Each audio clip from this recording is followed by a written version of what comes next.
बच्चों, दूसरा पाठ है महाकवि माघ का प्रभात वर्णन कक्षा 11 का। महावीर प्रसाद द्विवेदी के द्वारा लिखा गया है, जिनके नाम पर द्विवेदी युग चला। आपसे बता दें, द्विवेदी युग में सबसे बड़ी देन हिंदी साहित्य जगत की है। कहानी लेखन का उद्भव भी आगे बताएंगे। इनका जन्म सन 1864 ईस्वी में, जन्म स्थान दौलतपुर रायबरेली में। इनके पिता का नाम राम सहाय द्विवेदी।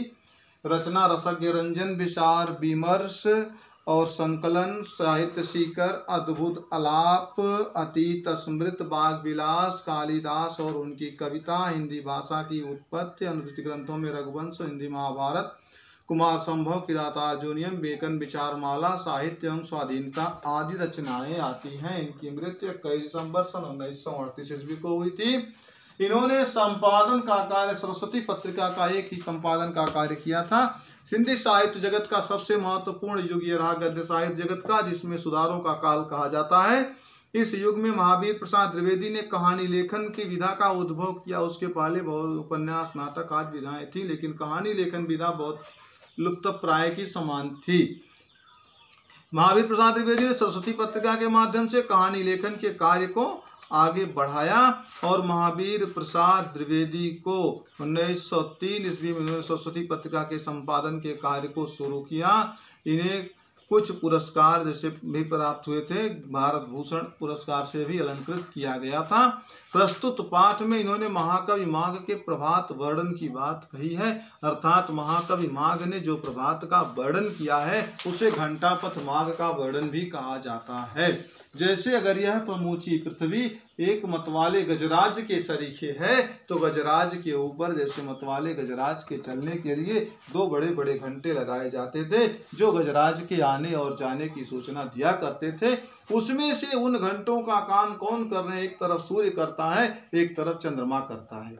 जब माघ के महीने में शिशिर ऋतु में सूर्योदय होने को होता है, सूर्य दिखाई देता है, तब चंद्रमा जाके लुप्त होना शुरू होता है। अर्थात दोनों तरफ 2 पीले पीले रंग के बड़े बड़े घंटे के रूप में दिखाई देते हैं, इसीलिए इसे घंटापथ माघ भी कहा जाता है। महाकवि माघ ने अपने उस प्रभात के वर्णन के माध्यम से बताया था कि जो जरा सी कसर है कि सप्तर्षि नाम का तारा, 7 तारा एक जगह दिखाई देते हैं, जिन्हें सप्तर्षि कहते हैं। वो एक छोटा सा तारा जो ध्रुव है, और सप्तर्षि का आकार एक गाड़ी के सदृश दिखाई देता है, बैल की गाड़ी के सदृश दिखाई देता है। तो कहते हैं पूरब दिशा रूपी स्त्री की प्रभा सब कुछ भली मालूम होती है। वह हंस रही है, वह सोचती ही नहीं कि चंद्रमा ने जब तक मेरा साथ दिया तब तक वह संगत की एक उदित ही नहीं रहा। इसकी भी दीप्ति खूब बढ़ी, परंतु देखो वह पश्चिम दिशा रूपी स्त्री की ओर जा करके हीन दीप्त होकर के पतित हो गया हो। अर्थात पूरब दिशा पश्चिम दिशा से सपत्न के रूप में ईर्ष्या करती हुई प्रतीत होती है।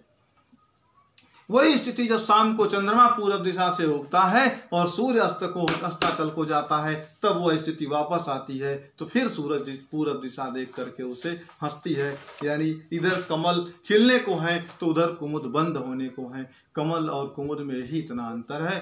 कमल सूर्य के प्रकाश में खिलता है, कुमुद चंद्रमा के प्रकाश में खिलता है। तो जैसे यही जब उस कमल शोभित होते हैं तब कुमुद नहीं, जब कुमुद शोभित होते हैं तो कमल नहीं। दोनों की दशा बहुधा एक सी नहीं रहती, परंतु यह प्रातःकाल का समय दोनों की तुल्यता देखी जा रही है। कुमुद बंद होने को है और कमल खिलने को है, अर्थात दोनों अर्ध खिले अवस्था में ही हैं। दोनों बड़े ही बहुत ही रोचक दृश्य है, जबकि दोनों का मेल नहीं है, लेकिन प्रभात के समय माघ महीने में दोनों एक जैसे दिखाई देते हैं। पूरा खिला कोई नहीं है, न पूरा बंद हुआ कोई है, दोनों अर्ध अवस्था में हैं। यही लेखक कहता है कि जब उधर कमल खिलने को है, अभी पूरा खिला नहीं, आधी रह गई शोभा, आधी रह गई है, दूसरे को शोभा आधी प्राप्त हुई है। अर्थात कुमुद की शोभा आधी रह गई है और कमल को आधी ही शोभा प्राप्त है। दोनों बराबर हैं, इसलिए कहीं से और रहे भ्रमर सो गुंजारों के बहाने दोनों के यश को गान कर रहे हैं। कुछ कुमुद पर मड़रा रहे हैं तो कुछ कमल पर मड़रा रहे हैं। तो कहते हैं दोनों के प्रशंसा के गीत गा रहे हैं।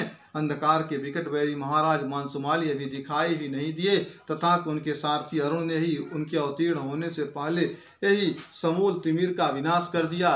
कहा जाता है जो पुरुष प्रतापी होते हैं उनके सेवक भी कम प्रतापी नहीं होते हैं। उन अपने स्वामी को कष्ट न दे करके सेवक ही समस्त कार्यों को कर डालता है। इस प्रकार से कहते हैं कि अंधकार गया, रात गई, प्रातःकालीन संध्या भी गई, विपक्षी दल के एकदम पैर उखड़ गए। तब रास्ता साफ देख बांसुर विधाता भगवान भास्कर निकल आने की तैयारी की। कुलिशपाण इंद्र की पूर्व दिशा में सोने के समान और उनकी पीली पीली किरणों का समूह छा गया। कहते हैं कुलिशपाण वज्र के समान कठोर भगवान सूर्य को देख करके अंधकार अपने आप विदीर्ण हो गया, छत विक्षत हो गया। कहते हैं सूर्य देव की उदारता तो तारीफ के लायक है, तरफदारी तो उन्हें छू तक नहीं पाई, पक्षपात की तो गंध तक नहीं दिखाए। उदय तो उनका उदयाचल पर हुआ, पर एक ही क्षण में उन्होंने नए किरण कलाप के साथ उसी पर्वत के शिखर पर नहीं प्रत्युत सभी पर्वतों के शिखर पर अपना शोभा अपना प्रकाश फैला दिया। कहते हैं तरफदारी तो भगवान सूर्य को छू तक नहीं गई है। आप बताओ कभी सूर्य अपनी धूप किसी को मना करता है कि तुम मेरे धूप का सेवन नहीं कर सकते? यानी एकदम निष्पक्ष निष्कपट निश्चल भाव से जो शत्रु है उसके लिए पीड़ादायक है, जो मित्र है उसके लिए हितकर प्रतीत होने वाली धूप इनकी ज्वालाएं दिखाई देती हैं। फैलकर शोभा बढ़ा दी। इनकी इस उदारता के कारण इस समय ऐसा मालूम हो रहा है जैसे सभी भूधरों ने अपने शिखरों पर मस्तकों पर दोपहरिया के लाल लाल फूलों का मुकुट धारण कर लिए हों। सच उदारशील सज्जन अपने चार चितों से अपने ही उदय देश को नहीं अन्य देशों को भी आप्यायित करते हैं। उदयाचल के शिखर के रूप में आगन बाल रूप को सूर्य को खेलते देखकर धीरे धीरे रेंगते पद्मिनियों के बड़ा प्रमोद हुआ। सुंदर बालक को आंगन में जान उपाड़ चलते देख स्त्रियों का प्रसन्न होना स्वाभाविक है। अतएव उन्होंने अपने कमल के मुख के विकास के बहाने हंस हंस कर उसे बड़े ही प्रेम भाव से देखा। यह दृश्य देखकर माँ के सदृश अंतरिक्ष देवता के हृदय भर आया। कहते यह दृश्य देख करके अंतरिक्ष देवता का हृदय भी भर आया। तारों के समुदाय सूर्य और चंद्रमा दोनों का आकाश की दो आंखों के समान है। सहस्त्र किरणात्मक मूर्तिधारी सूर्य ने ऊपर उठकर जब शेष लोकों में अंधकार दूर किया तब वह खूब चमक उठा। उधर बेचारा चंद्रमा किरणहीन हो जाने के कारण बहुत धूमिल हो गया। इसी तरह आकाश की एक आंख खूब तेजक और दूसरी तेजहीन हो गई। अतएव मालूम होता था कि आकाश की एक आंख हानि हो गई है, वह प्रकाशहीन हो गई है।